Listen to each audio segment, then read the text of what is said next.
Welcome to SpitFireMods.com.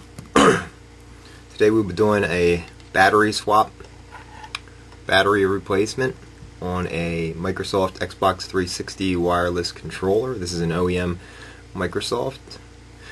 And first we're going to do is remove the pop off these earlobe holders, hangers, whatever you call them. And we're going to take out our side. We use a precision flathead. There's 3 little slots. Get one that fits the slot. One of the slots good.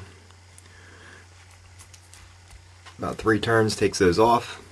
Now you have basically your headset nice and clean. You can always remove the earpiece. Keep us from damaging that.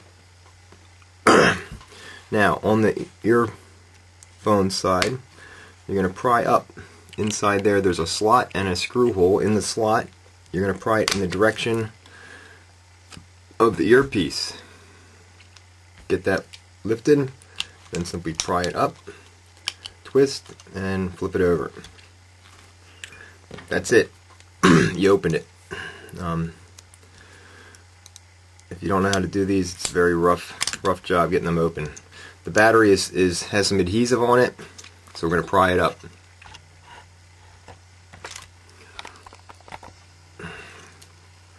Pry it up, then lifting the battery up and away from the side, we're going to cut it. That's your battery. Now,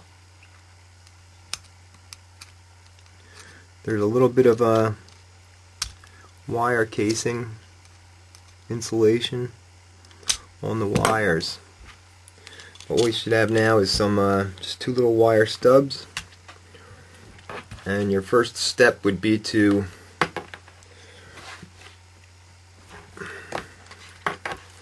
solder those stubs. Put a little solder on them. Try to get your soldering iron right against the main board, so when you solder it, it actually heats right into the main board, and both your copper main board connection as well as the wire itself is coated in solder. Now take your new battery, blue wire, or the negative is to the plug side. The positive or the lighter color is towards the wireless connection. Having solder on there makes it easy. All you got to do is heat that solder up and they join. Pre-solder your battery connection as well, and then plug it in, and that's it. You now have a working headset again. What I do after I connect that is I inject some hot glue into the base of where the wiring work was done, and then let that cool.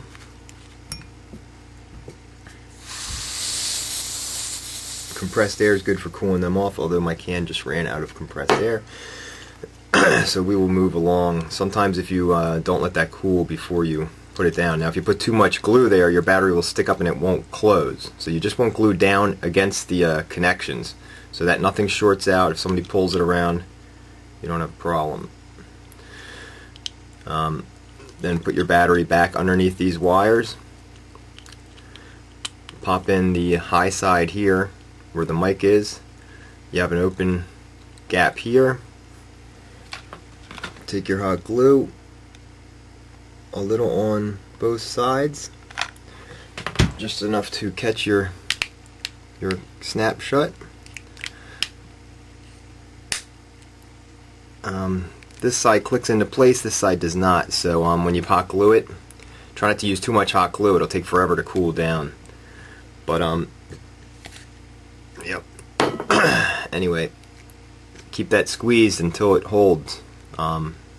You don't want that opening up on you. If you don't use too much hot glue, it usually cools fast because it makes contact with the rest of the board, the rest of the unit, and that brings the temperature down. Make sure you don't have any glue down in your plug-in, so try to avoid that when you're hot gluing it.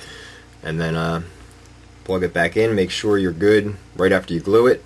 Make sure you're still charging, and then now that you're glued shut, most likely you will stay working, and you won't have any shorts or any problems with that.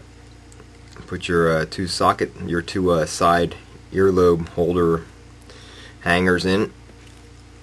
Get them screwed in good and tight. Make sure you have a screwdriver that fits that.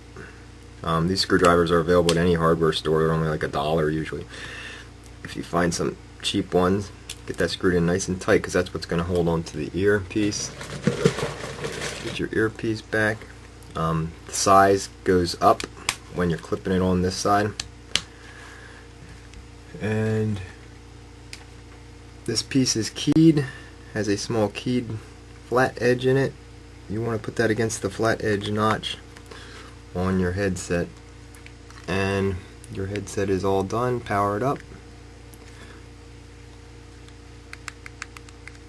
Listen to the mic, listen to the earpiece, make sure you got sound, and your headset's all good to go.